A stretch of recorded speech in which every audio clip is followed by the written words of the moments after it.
How y'all doing? It's pouring here in Scranton, Pennsylvania, and I love rainy days just to tell old stories. So I have a little short story to tell y'all. Um, I love the Twilight Zone, and for me, the Twilight Zone is like everything that's strange and unusual happening in your real life. So I have a story, very short. I used to live in like this tiny little studio apartment, very cramped. I was there for about 8 years, and I don't believe it's been 8 years. I truly believe time is an illusion.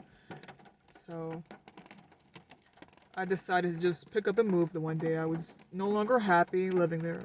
I had more bad times than good living there.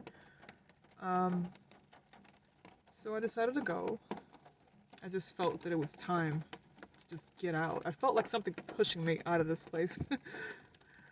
But yeah, when it's time to leave, it's time to leave. So I packed up my things. I left. So for a few years, I was living elsewhere, and I was wondering if my mail was still being delivered at my old address. So the one day I was like, I should go back to my old place and see if my mail is being delivered there still.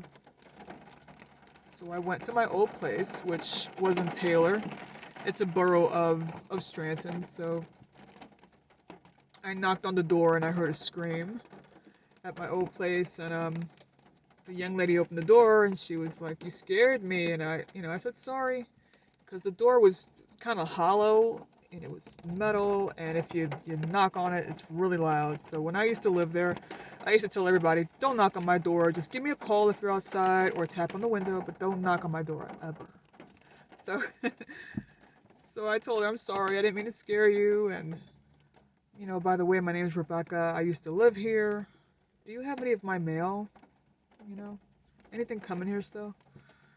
So she was like, "Yeah, you're getting some mail," and it was junk mail, and I'm like, "Okay, all right, thank you." And the young lady was like the complete opposite of me. She was, fair skinned, blonde hair, light eyes.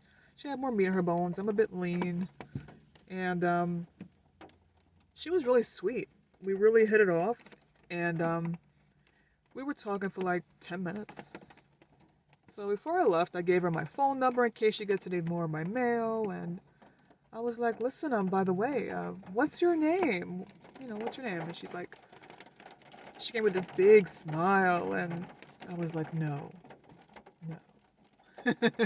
Her name was Rebecca too, and I was like, "Oh, that's not a coincidence. I don't believe in coincidences. Like, nah. Yeah, you're meant to be living here at my old place, definitely."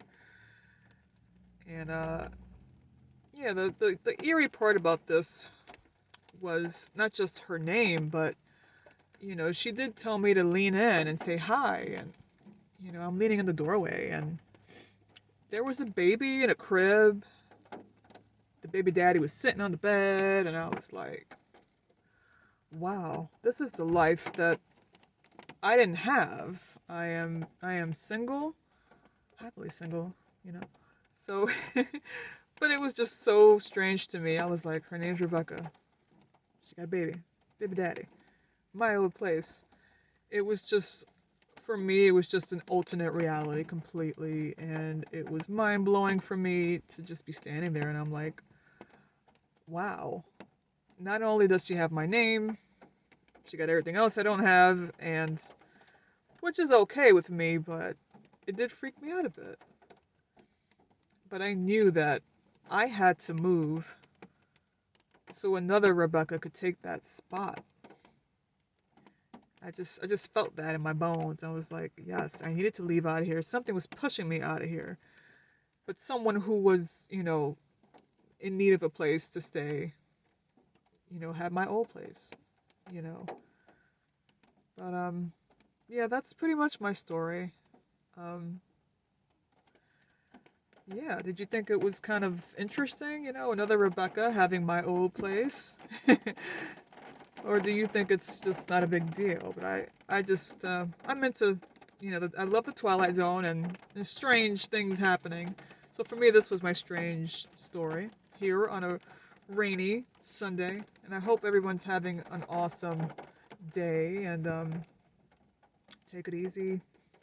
Bye.